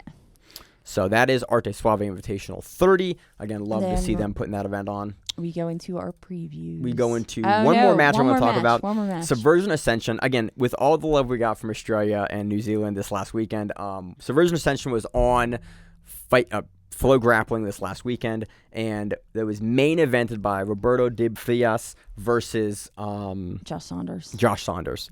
And Josh Saunders just this last weekend won the plus 99 kilogram division in Singapore for ADCC. Yeah. And Roberto Frias just lost to Isaac Michel in his under 88 kilogram division. And these guys are going at it. Both heavyweights. Again, Roberto competes pretty frequently at heavyweight. Notably smaller here than Josh Saunders. This was a 15-minute match, mostly on the feet, with Saunders doing most of the pushing. Yeah. And I think it gets down 1 or 2 times, but it was really Saunders pushing the match to sort of where he wanted to and looking for throws. Roberto was in it, but Saunders was just really able to use his size super effectively to keep the match where he wanted and wins the decision. The whole event is up there. It's about a 4.5 hour event. I was able to click through some of it, but we had previews and other stuff that we're already an hour plus into the show this week. But it is there, and I'm huge fans of Australian grappling, especially with all those folks coming out to help me with the names from last week. And I also loved when I was out in Australia years ago for a couple of months. Yeah, I was there a long time ago. Yeah, it's been a long time for me too, but those folks were always phenomenal. I would love a chance to go back out there. If there's ever a trials, me and my wife are going. So yeah, that was also on Flow. You should watch it. Again, there's great talent coming out of Australia. Trials for ADCC was very evident of that. You could see I think the majority of finals were Australian trials, so that we're Australian athletes in Singapore. So it just speaks to the level of talent growing in that region. Thanks to Lachlan and a lot of the other folks that have really been pioneers in the region. I think Lachlan's program, I'm not sure how many folks are in that program, but looking to support kind of grassroots grappling in Australia and New Zealand. And so love to see it. Love the Aussies and the Kiwis. So that event was on Flow. You should definitely watch it. Let's preview is that all for recaps? Yes, that's all for our recaps. Let's preview the UFC Fight Pass Invitational. Miranda, where do you want to start with this one? We'll just start at the top. That's the easiest way. Nicolas Margali versus Felipe Pena. Nicolas Margali, Felipe Pena have gone against each other in the GI 2018 Worlds. Yeah. Margali hit an Ezekiel choke. It's a rematch. I'm going to go Margali. Yeah, I'm going Margali. Margali just beat, by submission, Kenan Duarte. Yeah. And Pedro Marinho. Yeah. Those were in the gi for Pedro, I think. Yes. But you just beat the under 99 kilogram champion by submission in no-gi. Really, I haven't really seen anybody give Margali any problem at all. Nope. At all. Not really. Not even like. Unless you're in the absolute and ADCC, then that's about it. Pena's also training for a triathlon. Yeah, this weekend. And this coming weekend. Yeah, it's an interesting choice to do right before you have to compete. I mean, he's going to be in great shape. Yeah. But I don't think the cardio is really the biggest factor for this matchup. The only ones that do that regularly are the Diaz brothers. Yeah, the Diaz brothers do There's it a couple also. other guys that do it, but yeah. The Diaz brothers love that shit. I wish I had more technical thought to bring to this match. Margali's going to pull. Margali's going to sweep Pena. Margali's going to get on top. He's going to choke him. You think arm triangle? No, I think smother, just because. You think he can smother Pena? He can try. Dude, Margali. Look, Josh did the preview for Duarte and Kynan. Margali has that little bit of something that if he can do it, he's going to do it. Yeah, he has that little bit of the darkness, as we call it in the industry. Yeah, well, I mean, he did give the finger and get suspended for a year, so. I know, that's such a travesty. Still makes me laugh. Yeah, again, I don't want to dismiss Pena here. Pena absolutely has the I don't tools. want to either, but Margali is kind of, he's just ramping up now, and he's just looked better and better and better and better, and Pena has looked almost like he's engaged in other stuff. Yeah. And he's doing a triathlon right now. Yeah. It's like he just seems like he is not solely focused on only grappling, and that's at the highest level. Whereas Margali, that's kind of what he's doing right now. And I don't think that's the best with all the experience that Pena has. Pena has an amazing bear trap game and half guard game, and he has a lot of tools here that can really slow Margali down. But I kind of just think this looks like the Duarte match. I think he gets the Pena's back, and I think he chokes him. I'm gonna say some kind of smother or in the rule set though. I don't know if this is going to go into overtime or if this is going to go in the decision thing. I don't think these go into overtime at all.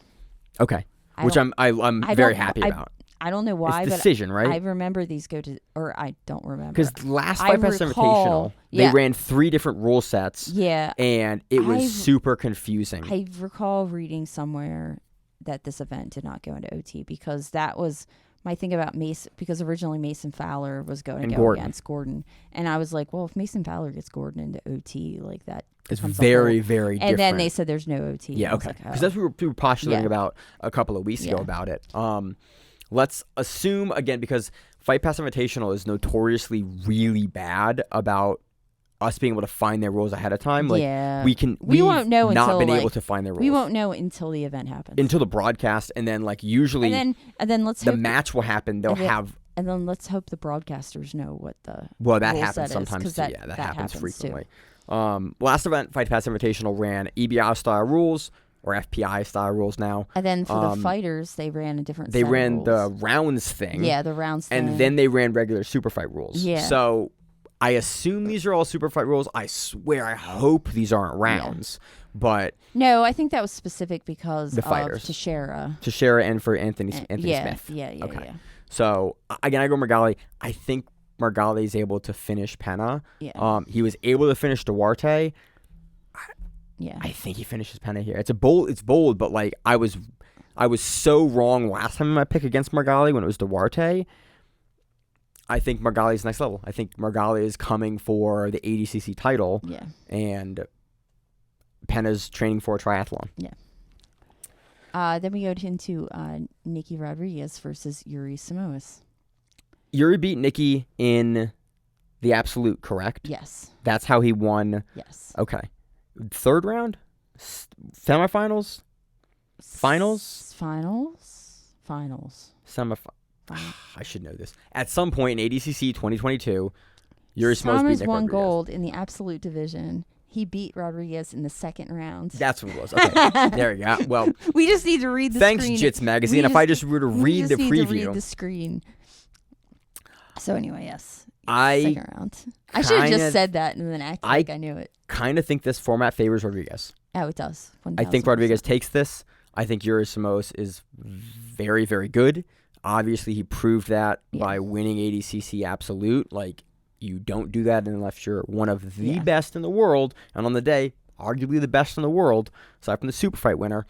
I just think with the footage that has been coming out of B Team and watching how good that whole team is getting and the pace in which J-Rod is improving and really just, as much as I don't like to kind of talk about other podcasts, if you hear Nicky Rod talk on Simple Man about their training. He actually talks about jiu-jitsu. Yeah. Like he's starting to understand. He's starting to talk about like actual jiu-jitsu. And he's made jokes about this in the past. Yeah. But all the time with guys like Damian Anderson and Nicky Ryan and Craig Jones and like Tyson Reed, like all of those guys that are more traditional jiu-jitsu folks that have a lot of those wealth of techniques that Nicky Rod has been pulling in slowly. Yeah.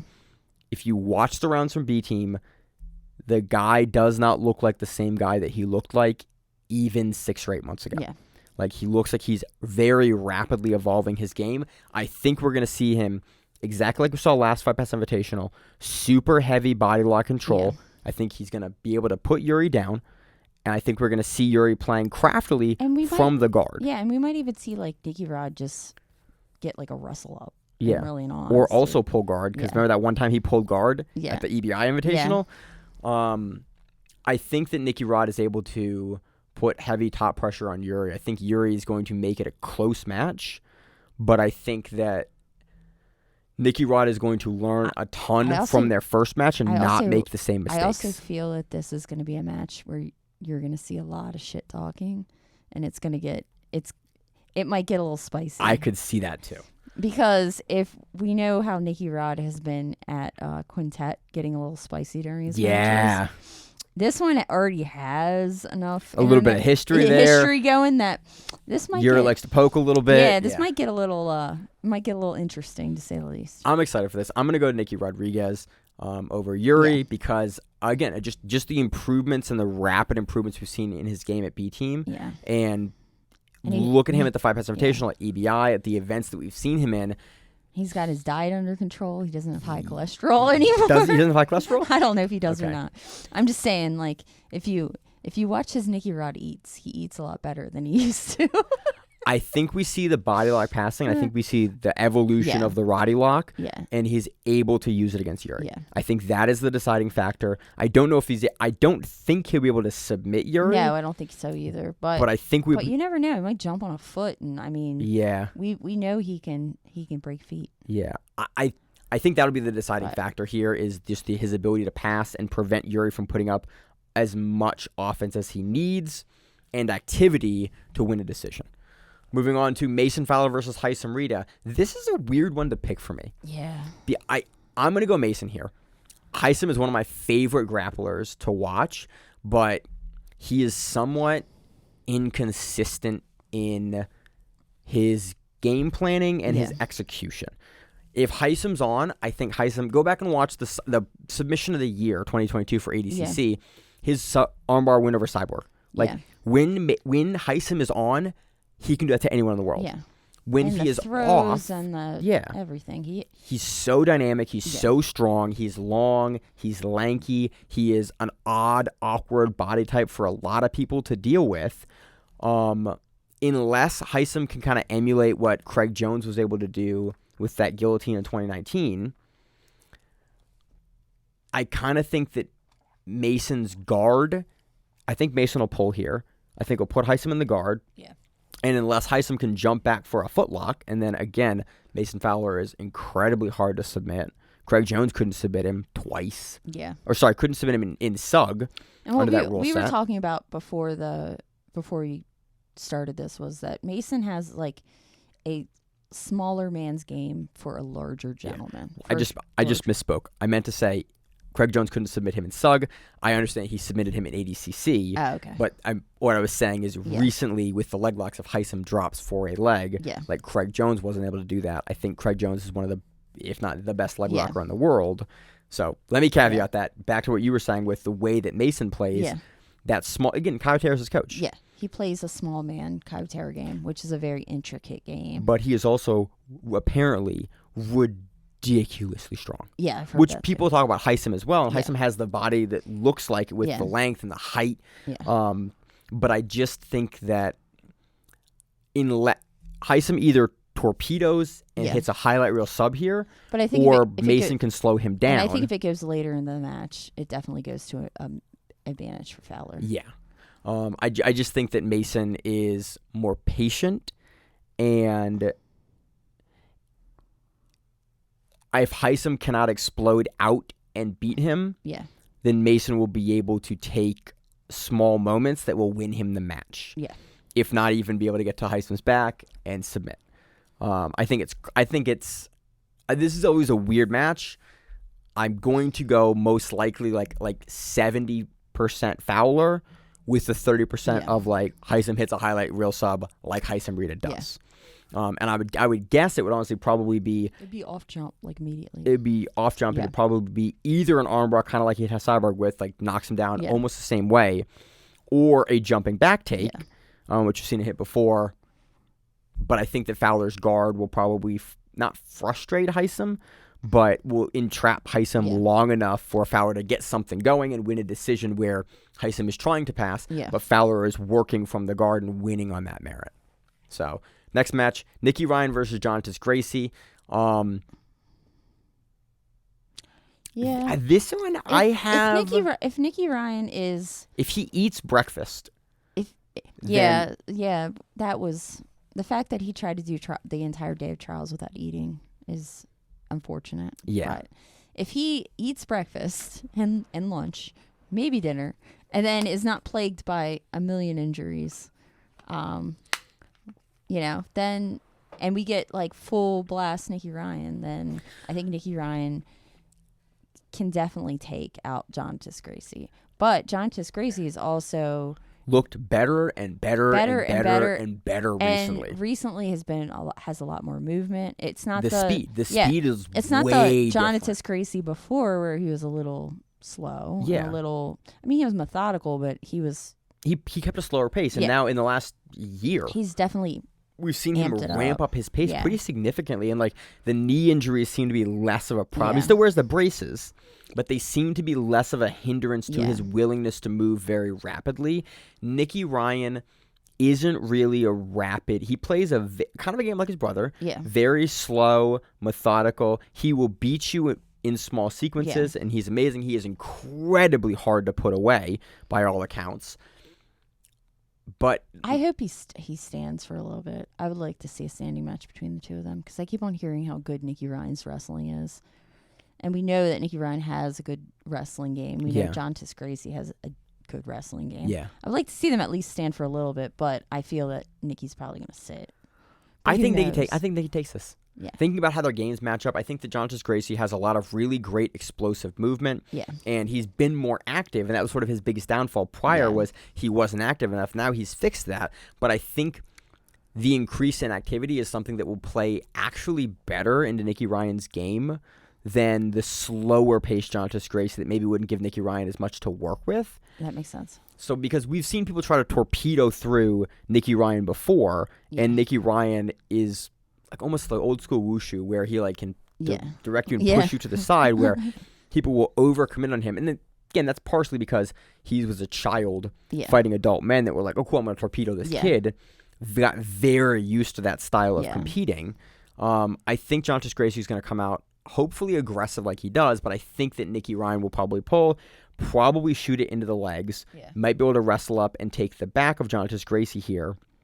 But I kind of think that he might be able to submit unless Jontas Gracie does what we saw Elijah Dorsey do at trials. But I think, again, that was more of a weird performance from Nicky Ryan. I think it was Nicky, but I think also Elijah Dorsey is new enough that no one really knew. No one planned to go against him. He wasn't somebody that they were like, okay, I'm going to go against this guy in semifinals, and this is how he moves. And probably no one paid attention to his trials run. Yeah. So you get a guy that you don't know. Which we talk about for years. It's always the fun piece. Yeah, You're and like, he comes from guys we don't know. But he comes from a team that is a very good tactical team. The TLI team is one of some of the best game planners in the world consistently. Yeah. So, and then you had Nicky Ryan not eating all day. Yeah. I think Nicky Ryan gets it. I think he is able to counter some of the movement of Jontas Gracie and able to get at least one big sequence that defines the match. Is Jontas Gracie, with the knee problems in the past, is he willing to fight through? We've seen him fight through the nasty heel hooks. Recently? Yeah, it wasn't like Pans like a year ago. Okay, we watched him like his leg break in half and he won anyway. Was that him? I don't remember. I think it was like a disgusting leg position that he decided to not tap to. I don't know. Langaker's leg positioning kind of is the first in my head right now. God. So that's my pick. Yeah. Big Dan Menasur versus Victor Hugo. This is a rematch from ADCC. Victor Hugo sweeps Big Dan, and then in the last 5 seconds of the match is able to dump, maybe 10 seconds of the match, is able to dump hooks in. I don't know, because they don't give him points until the very, like a second, then the points come up. I think we watched it live. I remember seeing the time and watching the match and going, he should score with 2 seconds left, and he scores about with that much time left. I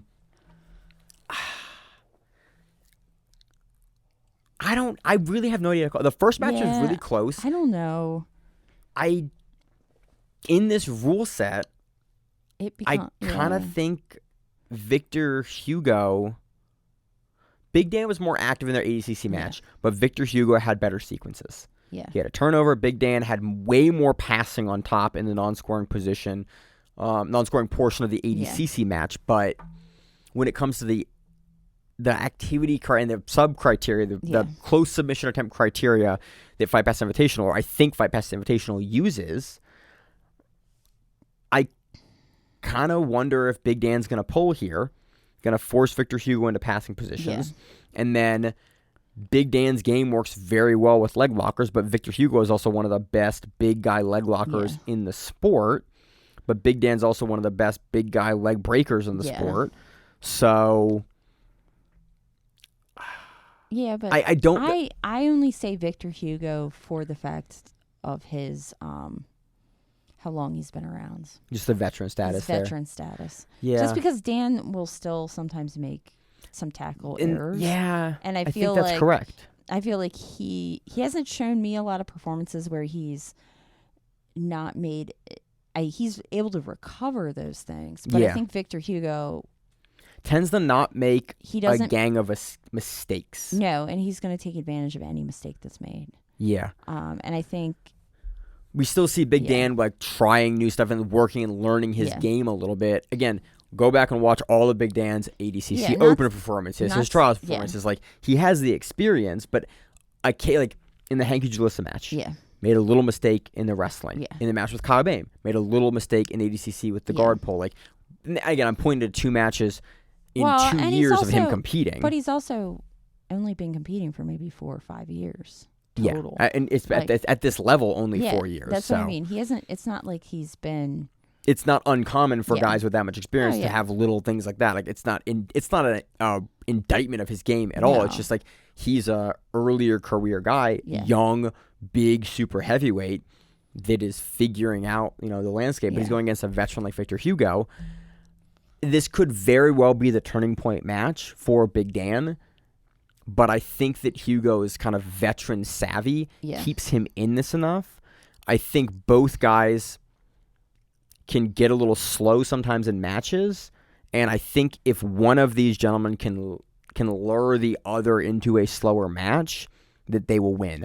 I think Victor Hugo is more likely to be able to lure Big Dan into his pace of match, but if Big Dan does what he's been doing at ADCC in all the opens and at trials, like look at his finals match with Damon Ramos, he submits Damon Ramos. Yeah. If that Big Dan shows up, can absolutely beat Victor Hugo. Yeah. But I just think that I don't think the match looks close to what ADCC looked like at all. No. I think that both guys employ a bunch of different tactics than what we saw at ADCC because it is such a wildly different rule set. But again, in teeing with what you said, I think Victor Hugo is a good enough leg locker. Yeah. And also a veteran enough to know where he doesn't want to be with Big Dan. Yeah. It's just, can the New Wave camp, which is, again, like we talked about, one of the best game planning camps in the sport, can they plan for the adjustments that they will need to make for Victor Hugo? And I think they will. So it's like, this is actually, the more we think about it, this is a great matchup now with that first ADCC match, last year. Yeah. I kind of want to go Big Dan. I'm going Victor Hugo. Neither surprises me here. Gut goes veteran, but with the game planning and the changes and that great trials performance from Big Dan, I kind of want to go back. Let me circle back to this one. I am super wishy-washy here. Next match we have on the card is Luisa Montero versus Elizabeth Clay. Elizabeth Clay already has a heel hook win over Montero, but that was a couple of years ago at this point. Yeah. But Luisa Montero just won the crown. Again, JitsMagazine.com did a great preview here, and that's where we're pulling a lot of the information from. We've gone and pulled some other matches, but I do love that they have done a lot of the work that we like to talk about on this show and give us a chance to highlight it. And so I want to throw you over to them if you want to read some more stuff. I think in No-Gi, Elizabeth Clay still takes this. Yeah. Luisa Montero looked very good at the crown. Yeah, I think Elizabeth Clay just has an upper hand in. She only does wins over Amy Campo. Yeah, wins over Fionn Davies in the last year. Yeah, that's all I have to say in No-Gi. Like, you've beaten the 2 ADCC champions currently within the last year and a half. Yeah, and the only people you really see ever really control and beat her are people that are much larger. Mm-hmm. And even then, she beat Campo. Yeah, she did. Campo's beat the plus 60 kilogram champion. Yeah, but she's not that big. No, she's not that big. She's like a middle heavy, I think. Yeah, you look at Campo versus Gabriel Posana at the crown. That kind of speaks to the weight class difference. But again, I think that Elizabeth Clay, especially with her game, with her like the speed or the game that she plays with that really heavy submission style, looking for the finish. Montero with much more of a tactical and like IBJJF favorable style. I think in the Fight Pass Invitational, Elizabeth Clay takes this either by sub or by activity and decision here. Yeah. I kind of think that Clay will get I think it's going to be a leg lock. Yeah. On top here. I, for some reason, think that Clay will go toe hold here and be able to catch Montero with a toe hold from Montero's guard. Okay. I don't know why that's how I'm thinking this will play. I go knee bar, but I don't know why I go knee bar. Clay has a great knee bar. I think game. only because her coach just got a knee bar. Yeah, because she has a great knee bar. Yeah. Again, Elizabeth Clay's inverted knee bar from the bottom is one of the tools that we've seen her use since purple and blue belt, like way back in the day. She was doing trials then. And she got DQ'd a bunch at purple belt for it in IBJJF, but not a bunch, but she's gotten DQ'd before. As a black belt, it's still a great tool in her arsenal. We've seen her use it at plenty of tournament. I think she'll combo a Uto hold, but I think Elizabeth Clay takes this via sub. We have also on the card Wagner Rocha versus Victor Severo. That should be a fun match. I love seeing Wagner compete. Also on the card is his son, Achilles Rocha versus Andy Varela. This is a really interesting match. Yeah. Especially because Achilles in the training footage has looked amazing. Like, go back and look at his Fight Sports footage. Looks great. That he's wrestling with Cyborg. Like, looks amazing. He had a weird performance at North American Trials that we really couldn't pin down. Jasmine, his sister, had a great one, made it to the finals, looked phenomenal. He just didn't look on. He looked like something was off, and I didn't figure out what it was. I haven't asked around to figure out if he was sick or injured, but it looked like something was off on the day. And again, with those big tournaments, sometimes you're just having an off day. Andy Varela, again, former ADCC entrant, did not win West Coast Trials, but placed second. Yes. He got beat by Barch, right? In the finals of West Coast Trials. Looked amazing at ADCC. He's looked amazing at the ADCC Opens. Did he get beat by Barch? Is he a 77? Yeah, he was an enormous 77. Okay, he's an enormous 77. That's why, like, my brain is like, how is we were all astonished at West Coast Trials that he made 7. It's like, how on earth did Andy Varela make 77? He's also in Vegas, so. Yeah, so he's used to it. So there's that too. So he's able to cut and not have to worry about flying hometown out cut and all that. Yeah.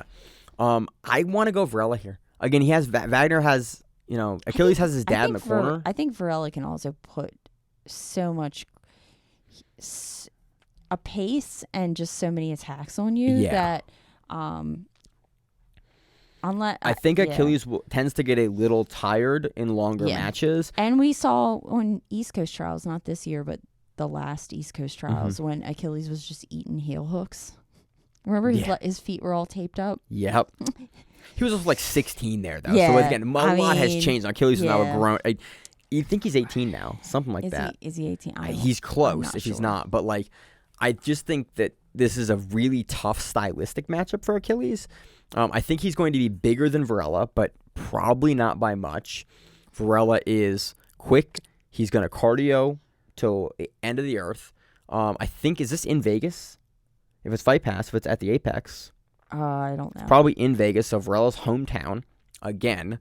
Varela is Achilles is only 17. Okay, still 17. Yeah.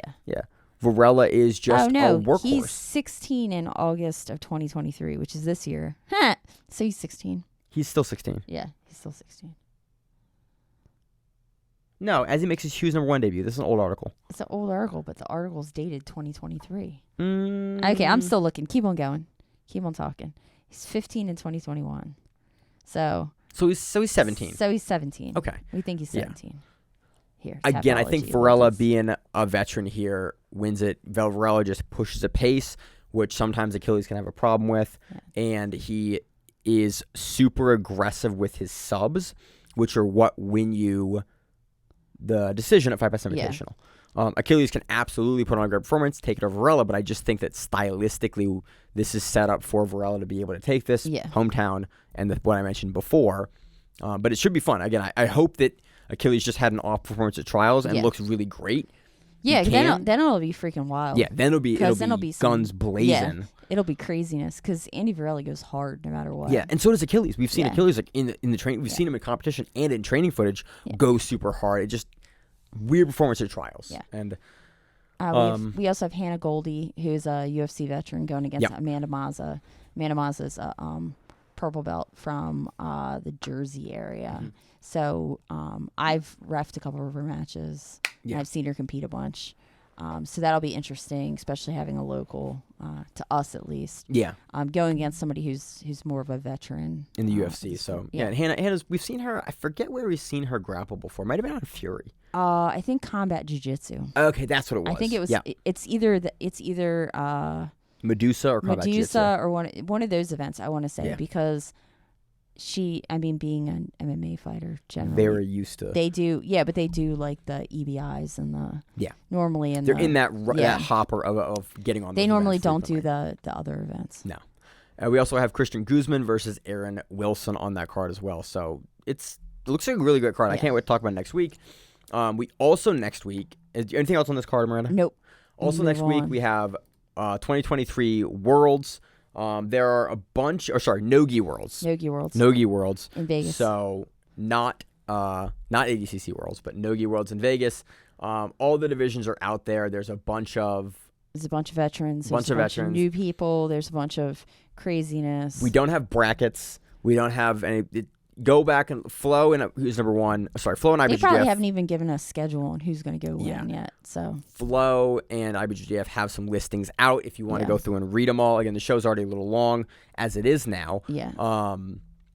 I just don't think there's much merit in us going through and these are the top guys. Yeah. We'll talk about the big ones that happened. We may not go through all of the finals because it'll be probably 30 plus matches next week for between Fight Pass Invitational and 18 divisions of the world. So we will probably select certain matches. If you have a match that you think we should cover, it's a finals match for No-Gi Worlds, shoot it to us. We'll definitely consider it. And if you shoot it to us, usually we look at them. Or even some crazy random match. Oh yeah, absolutely. Should have been a finals match. Yeah. I love getting, again, last week we actually asked for it, but I love getting random grappling DMs from folks. It is a big piece of why we do this show is to sit and talk with the team about professional jiu-jitsu every week for a couple of hours. That is the enjoyment I get from doing the show is being able to sit and talk about this stuff. So if you DM us stuff, 99% of the time, as long as you're cool, we'll respond back and talk to you. I will talk to you all day about grappling. That is why we do this show in the first place. Maine will talk your I ear love off. it. Yeah. What, 6+ years of this show, we all figured it out. Do we have anything else going on? Yeah, they upcoming? Finishers as an event. They have a they have a Money in the Bank event. Yeah, Money in the Bank is also happening. That's also we have a men's 205-pound division. We have Kyle Myers, Steve. Give me Steve's last name. Jocham. Okay, it is Jocham. Alex Nemeth, Isaac Rodriguez. Do you see where Isaac Rodriguez is from? Is he from your gym? He's from my gym. Oh, look at that. He's one of our guys. Should be fun. Men's 205. Men's 205. That should be fun. Steve Jocham is a monster. So is Alex Nemeth. Yeah, is a monster to get by. Oh, it's a whole. Good luck, guys. I was like, hey Isaac, that's a monster division. You got some big boys in there. Some big boys. Men's 145. We have a 8-man bracket. 2 sides. We have Julian Espinoza, who is the champ currently. We have Anthony Molina Valdez. We have Mason Klein, Andrew DeGraff, and on side B we have Frank Rosenthal. We have Dakota Esparra. We have Jimmy Vestol, and we have Ian Perez in that division for the men's 45. So, again, we're going to be a little selective next week on the matches just because there is so much happening. If there are matches you would like to have us break down or talk about, DM us. Let us know. I love the feedback. I love talking to folks about grappling. And so I realize over the years that I have talked about that less, about engaging with the people that listen to the show and the fans in the community. And we'll respond. Yeah. DM us if you have stuff you want to talk about or we should take a look at. I love an excuse to go into into the weeds with other grappling matches and those sort of things. And see some crazy stuff. Yeah. I'd love to see it. So I think that's it. I think that's it. Yeah, that's it. How's your week look, Miranda? It's an interesting one to say the least. So we'll see. Yeah. I'm gonna ref this weekend. You're gonna compete this weekend. You're refing. It'd be funny if you were ref. If I ref your match, I mean, it's a submission only, so it's not like it's not like I have anything. But if it's a question, and they let heel hooks in the gi. Yeah, my division. I'm super excited Maine for is super excited for the heel hooks in the gi. But yeah. I'm excited. It'll be good. I got to cut the rest of the weight, which is fun, but I haven't competed in a year.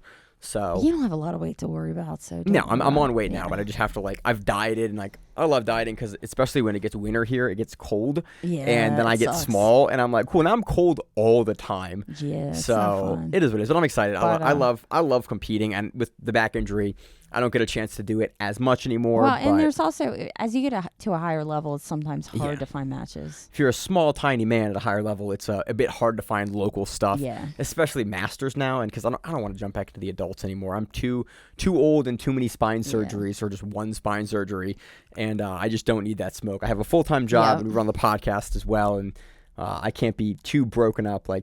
Keith Krikorian and Johnny Grippo are in my division.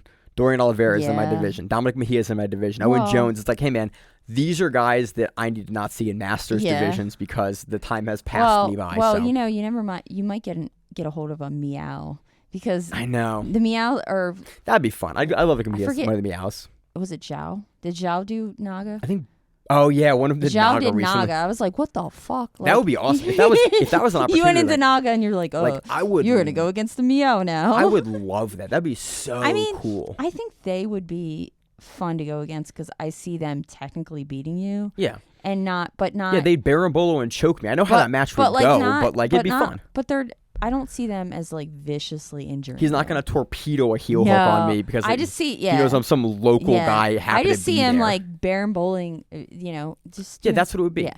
It would be he would pull guard, I would try to pass, he would long leg De La Hiva me, he would invert baron. I know how this match is like because I've seen him do it to world class level guys, not Grappling Rewind podcast host guy. Yeah.